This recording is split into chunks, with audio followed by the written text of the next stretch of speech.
நிர்வாகிகள் போனது அவங்க கட்சியிலேருந்து நீக்கப்பட்டிருக்காங்க. ஏதாவது கட்சியில் இது மாதிரி நீக்கப்பட்டிருக்காங்களா? இதுக்கு முன்னாடி பார்த்தீங்கன்னா திமுகவுடைய ஏதாவது ஃபங்க்ஷனே இங்கே இருக்க டேபிள் சேர் தூக்கி போய் தான் நடத்துவாங்க. கவர்மெண்ட் ஸ்கூல் இருக்க டேபிள் சேர்லாம் தூக்கிட்டு போய் தான் திமுக ஃபங்க்ஷனே நடக்கும். அன்றைக்கி அந்த பிரச்சனை எதனால் வந்தது?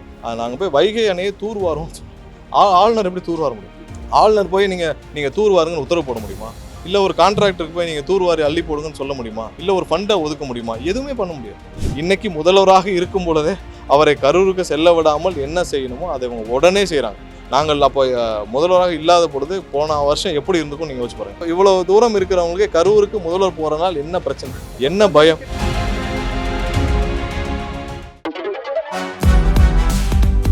சூப்பரா இருக்கு அம்மா, எனக்கு இதோட சீக்கிரம் தெரியும். Chocolate sweetened condensed milk from Milky Mist. Aachi Masala. எந்த சமையலும் ருசி தேடும் ரகசியம் 20 ரூபாய். நிறைய இந்த மாவட்ட வழக்கறிஞர் நியமனத்தில் நிறைய தவறான தகவல்கள் பரவிட்டே இருக்கு. ஸோ இதுவரைக்கும் இல்லாத அளவில் தமிழகம் முழுவதும் அரசு வழக்கறிஞர், அதாவது உயர்நீதிமன்றங்களாக இருக்கட்டும், இல்லை உச்சநீதிமன்றத்தில் அரசு சார்பான வழக்கறிஞர்கள் யாரெல்லாம் நியமிக்கப்பட்டு வர்றார்களோ, அது இல்லாமல் மாவட்ட ரீதியாக மற்ற மாவட்டத்துக்கு கீழே இருக்க அனைத்து நீதிமன்றங்களுக்கும், கீழே அனைத்து நீதிமன்றங்களுக்கும் ரொம்ப ப்ராப்பராக இது வரைக்கும் இல்லாத அளவு தமிழகம் முழுவதும் ஆயிரக்கணக்கான அப்ளிகேஷன்ஸ் வந்திருக்கு அந்தந்த மாவட்ட ஆட்சியர்கிட்ட. ஸோ மாவட்ட ஆட்சியர் அவர்களுக்கு உட்பட்ட என்னென்ன ப்ராசஸோ அதை கிளியராக ஃபாலோ பண்ணி அதன்படி தான் போடப்பட்டது. இது வரைக்கும் எந்த ஜிஓவும் பாஸ் பண்ணப்படலை. நேற்று சாயந்தரத்தில் தான் ஜிஓவை பாஸ் பண்ணுது. ஸோ நிறைய இடத்துல தவறான வழக்கறிஞர்கள் நியமிக்கப்பட்டதாகவும், இல்லை இந்த மாதிரி பணம் பெற்றுக்கொண்டு நியமிக்கப்பட்ட இந்த மாதிரி தவறான தகவல்கள் பரப்பப்பட்டு வருது. அந்த தகவல் முற்றிலும் உண்மை இல்லை. நேற்று சாயந்தரத்துலேருந்து தான் ஜிஓ ரிலீஸ் ஆகுது. நிறைய இடத்துல போலீஸ் வெரிஃபிகேஷன் அந்தந்த மாவட்ட ஆட்சியர் தலைமையில் பண்ணுறப்போ நிறைய அதில் மூலியமாக நியமிக்கப்பட்டதாக தகவல்கள், அதெல்லாம் தவறான தகவல். ஒரு விஷயம் நம்ம கிளியராக சொல்லிக்கிறோம், அரசு வழக்கறிஞர் நியமனம் 100% நேர்மையாக நியாயமாக நடைபெற்றுள்ளது. என்கிட்ட பல பேர் எல்லா மாவட்டத்திலும் சொல்கிறது என்னன்னா, இதான் முறை ஆயிரக்கணக்கான வழக்கறிஞர்கள் அப்ளிகேஷன்ஸ் ஒவ்வொரு மாவட்ட ஆட்சியர்கிட்டையும் ஒவ்வொரு இடத்துலையும் 5000க்கு மேற்பட்ட அப்ளிகேஷன் தமிழ்நாடு முழுவதும் இருந்து வந்திருக்கு. ஒவ்வொரு இடத்துலையும் நூற்றுக்கணக்கான அப்ளிகேஷன்ஸ் மாவட்ட அளவில் கொடுக்கப்பட்டிருக்கு. ஸோ அனைத்தையும் வேலிடேட் பண்ணி யாரெல்லாம் தகுதி வாய்ந்தவர்களோ அவர் மாவட்ட ஆட்சியர் அவருக்கு உட்பட்ட அனைத்து ப்ராசஸையும் ஃபாலோ பண்ணி தான் இங்கே வந்துட்டுருக்கு. அதனால் அது எந்த உண்மையும் இல்லை. யாராவது இதில் பணம் வாங்கி கொண்டோ இல்லை யார் பேரையாவது தவறாக பயன்படுத்தினாலோ கண்டிப்பாக அவர்கள் புகார் அளிக்கலாம். புகார் அளித்தால் உடனடியாக அவர்கள் மீது நடவடிக்கை எடுக்க எந்த தயக்கமும் இல்லை.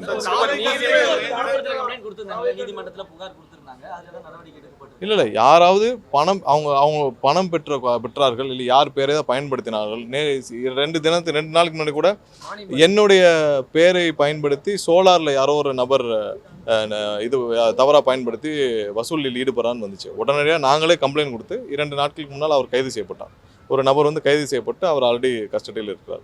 ஸோ அந்த மாதிரி யாராவது அமைச்சர் பேரோ இல்லை வேறு யாராவது எங்கள் கட்சியினர் பேரோ இல்லை வேறு யார் பேரையோ தவறாக பயன்படுத்தினார். 2 நாளைக்கு முன்னாடி ஒரு நபருடைய என் பேரை பயன்படுத்துகிறாருன்னு என் அலுவலகத்திலேருந்து கூப்பிட்றான்னு சொல்லி தகவல் வந்தது.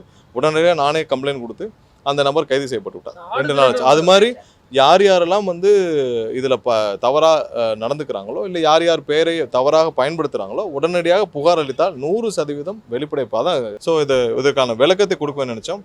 அந்த மாதிரி எந்த லஞ்ச லாவணியமும் எந்த இடமும் கிடையாது. 100% நேர்மையாக நடைபெறுது. 45 வருஷத்துக்கு அப்புறம் இப்போ தான் நடைபெறுது அரசு வழக்கறிஞர் நியமனம். நாங்கள் தைரியமாக சொல்லுவோம், 45 வருஷத்துக்கு அப்புறம் இப்போ தான் நேர்மையாக அரசு வழக்கறிஞர்கள் நியமனம் நடக்குது. இதில் இப்படி தான் இருக்கும் இந்த ஆஃபீஸ். ஸோ இந்த செய்தியும் நாங்கள் தெளிவாக சொல்லிக்கிறோம்.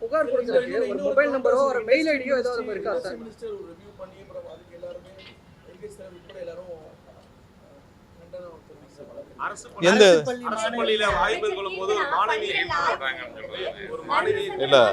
இல்லை உண்மையிலேயே அந்த மாதிரி ஆய்வுகள் முதல்வர் அலுவலகத்திலிருந்தே சொல்லப்பட்டிருக்கு. தேவையில்லாமல் அரசு ஊழியர்களுக்கோ இல்லை அரசு அலுவலர்களுக்கோ தேவையில்லாமல் யாரும் போய் ஆய்வுகள் செய்கிறதோ இல்லவோ இருக்காது. அது எந்த நோக்கத்தில் செய்யப்பட்டதுன்னு தெரியல. பட் இருந்தாலும் இது ஆல்ரெடி முதல்வர் அலுவலகத்திலேருந்து எல்லாருக்கும் சொல்லப்பட்ட நோட்டு. தேவையில்லாத இடத்தில் அரசு ஊழியர்களுக்கும் அரசு வேலைகள் பணியாற்றுவதற்கும் தொந்தரவு கொடுக்க முடியும். அந்த பணியில் நம்ம இன்டர்ஃபியர் ஆகக்கூடாதுன்னு இருக்குது. ஏன்னா கண்டிப்பாக எல்லா துறையிலும் சீரமைக்க வேண்டியிருக்கு. எல்லா துறையிலும் நம்ம அவங்களுக்கு தேவையான சீரமைப்புகளை பண்ண வேண்டியிருக்கு. அதில் அங்கே இருக்கும் ஊழியர்கள் மீது தவறு இல்லை. இப்போ நீங்கள் ஆஸ்பத்திரி இருக்குன்னா ஆஸ்பத்திரியில் இன்ஃப்ராஸ்ட்ரக்சரே இல்லை, செவிலியர்கள் இல்லை, போதுமான டாக்டர் இல்லை. நம்ம போய் அதை போய் இன்ஸ்பெக்ட் பண்ணி என்ன பண்ண போகிறோம்? ஸோ அவங்களுக்கு தேவையான முதல்ல அனைத்து மாறுதல்களும் அனைத்தையும் செஞ்சு விட்டு எல்லாம் தண்ணீர் அடைஞ்ச பிறகு நம்ம போய் ஏதாவது பிரச்சனைகள் இருந்தால் ஆய்வு செய்யலாமே தவிர்த்து தேவையில்லாமல் செய்ய வேண்டாம் என்று ஆல்ரெடி முதல்வர் அலுவலகத்தில் எல்லாருக்கும் நோட் போயிருக்கு. ஒரு சில இடத்துல அவங்க சொந்த ஊர்களுக்கு போய் பார்க்க விரும்புவார்கள். ஏன்னா அங்கே போய் சொந்த ஊரில் எப்படி செயல்பாடு இருக்குது எல்லாரும் சொல்லுவாங்க. அதில் அவங்க போயிருக்கலாம். பட் அது எந்த நோக்கத்தில் போனப்போன்னு தெரியல. பட் இந்த மாதிரியான ஆய்வுகள் செய்ய வேண்டாம்ட்டு ஆல்ரெடி முதல்வர் அலுவலகத்தில் தேவையில்லாத ஆய்வுகள் செய்ய வேண்டாம்னு சொல்லியிருக்கு. ஒரு சில இது அவங்க சொந்த ஊர், அவங்க மினிஸ்டருடைய சொந்த ஊரில் அவங்க போயிருக்காங்க. அவங்க சொந்த ஊர் பள்ளிகளுக்கு போய் பார்க்கணும், அவங்களுக்கு தேவையான விஷயங்களை செய்யணும், ஏதாவது எம்எல்ஏ ஃபண்டில் ஏதாவது செய்யணும் அப்படின்னு போகிறதுல தவறு இல்லை.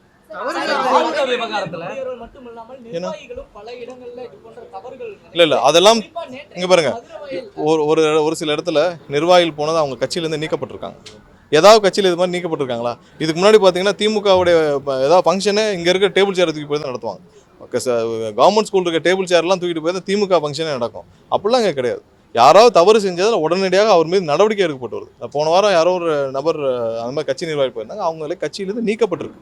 யாரும் அந்த மாதிரி தவறு செய்தால், அரசு வேலைகள் இன்டர்ஃபியர் பண்ணால் யாரையும் நாங்கள் முதல்வர் அலுவலகத்திலிருந்து கண்டிப்பாக அதை அனுமதிக்க மாட்டாங்க. அதுக்கான நோட்டும் எல்லாருக்கும் போயிருக்கு. எங்க ஆய்வு பண்ணணும் பண்ணக்கூடாது அப்படிங்கிறது வந்து உங்களுக்கு சொல்றதுக்கு அது ரைட்ஸ் இல்லை அப்படின்னு இல்லை, நம்ம இதை பற்றி நிறைய பேசிட்டோம்.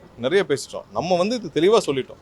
அரசோடைய நிலைப்பாடு என்னன்னு தெளிவாக சொல்லிட்டோம். ஆளுநர் விவகாரத்தில் அரசுடைய நிலைப்பாடு சொல்லிட்டோம். ஏன்னா ஆளுநருக்குன்னு ஒரு சில அவங்களுக்குன்னு ஒரு சில கட்டுப்பாடுகள். அவர்கள் போய் ஆய்வு செய்வதனால் என்ன பிரயோஜனம்? ஒன்றும் கிடையாது. அரசு இவங்க கவர்னர் போய் உத்தரவுகள் பிறப்பிக்க முடியுமா? முடியாது. இப்போ நீங்கள் ஒரு சொல்கிறீங்க, இப்போ அன்னைக்கு அந்த பிரச்சனை எதனால் வந்தது? நாங்கள் போய் வைகை அணையை தூர்வாரோம் சொல்லுவோம். ஆளுநர் எப்படி தூர்வார முடியும்? ஆளுநர் போய் நீங்கள் பிடபிள்யூ போய் இல்லை டபிள்யூஆர்டியில் போய் நீங்கள் தூர்வாருங்கன்னு உத்தரவு போட முடியுமா? இல்லை ஒரு கான்ட்ராக்டருக்கு போய் நீங்கள் தூர்வாரி அள்ளி போடுங்கன்னு சொல்ல முடியுமா? இல்லை ஒரு ஃபண்டை ஒதுக்க முடியுமா? எதுவுமே பண்ண முடியாது. சரி, அப்போ நீங்கள் இந்த வார்த்தை எதனால் வருகிறது? ஸோ அது தேவையில்லாத விஷயம். அரசுக்கு என்ன செய்யணும்னு தெரியும். அவர்களுக்குன்னு ஒரு ஒரு ஒரு ஆளுநருக்குன்னு ஒரு கட்டுப்பாடு இருக்கு. அவர்கள் என்ன செய்யணும் அதுக்குள்ள இருந்தால் நல்லது. அமைச்சர் வந்து இது மாதிரி வந்து கடந்த ஆண்டுல லஞ்சம் வாங்கி தான் புகார் தெரிவிக்க மின்னஞ்சல் கொடுத்துருக்காரு. நீங்க ஈபியும் வச்சிருக்கீங்க. இந்த மாதிரி தான் நம்மளும் புகார் தெரிவிக்க மின்னஞ்சல் நேரடியாக இல்லை, மின்னஞ்சலை விட நான் நேரடியாக எல்லா புகார்களையும் வாங்கிட்டு இருக்கோம். அந்த மாதிரி டிபார்ட்மெண்ட்டில் தான் லோ லெவல் கான்ட்ராக்ட்ஸ் நிறையா இருக்கும். ஸோ அதில் அவர்கள் மின்னஞ்சல் கொடுத்துருக்காங்க. நாங்கள் இங்கே ஒவ்வொரு இடத்துலையும் நாங்கள் வந்து டெண்டர் எல்லாத்தையும் வந்து மிகவும் கட்டுப்பாடோடு வச்சுருக்கோம். ஒவ்வொரு டெண்டரையும் நம்ம வந்து ஸ்க்ரூட்டனைஸ் பண்ணி தான் எஸ்டிமேஷன்லாம் போட்டுட்ருக்கோம். தவறு நடக்கும் அனைத்து இடங்களையும் நம்ம ஆல்ரெடி வந்து சீல் பண்ண ஆரம்பிச்சிட்டோம். ஏன்னா எங்கெங்கெல்லாம் லீக்கேஜஸ் இருக்கோ அதெல்லாம் டைப் பண்ண ஆரம்பிச்சிட்டோம்.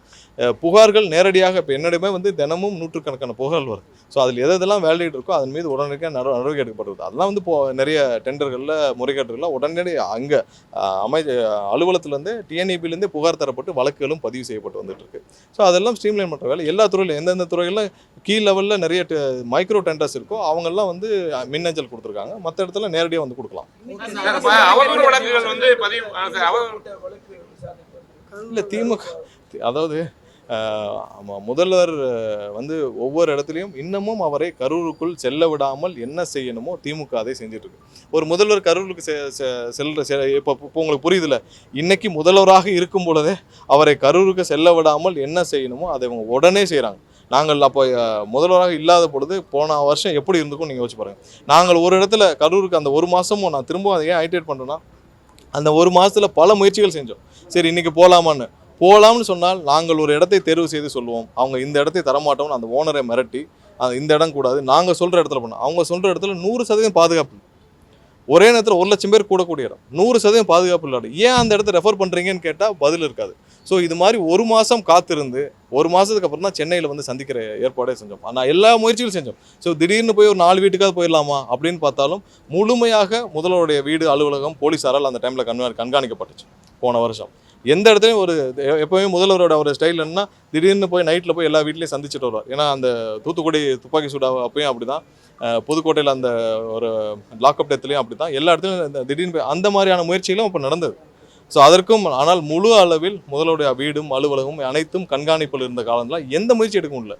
இப்பவும் பாருங்க, முதல்வராக இருக்கும் பொழுதும் கரூருக்கு செல்ல முயற்சி நடந்தவுடன் அனைத்திற்கும் ஒரு பெட்டிஷனை போட்டு நிப்பாட்டுற வேலையை பண்ணுறாங்க. கண்டிப்பாக அனைத்தையும் மீறி கண்டிப்பாக பொதுமக்களை கண்டிப்பாக முதல்வர் போய் சந்திப்பார். இவங்க என்ன செஞ்சாலும் இப்போ இவ்வளோ தூரம் இருக்கிறவங்களுக்கே கரூருக்கு முதல்வர் போகிறனால என்ன பிரச்சனை, என்ன பயம், என்ன பிரச்சனை? இப்போ திமுக இதில் என்ன பிரச்சனை?